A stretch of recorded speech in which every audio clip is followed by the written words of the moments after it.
இதுக்கும் மேலே என்ன வேண்டும் என நான் கேட்கிறேன்.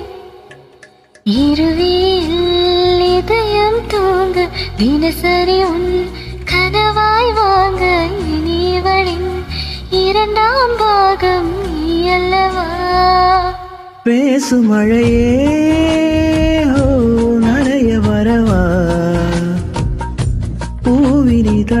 பூவினிதழாலே புனைய வரவா சாலை நிழல்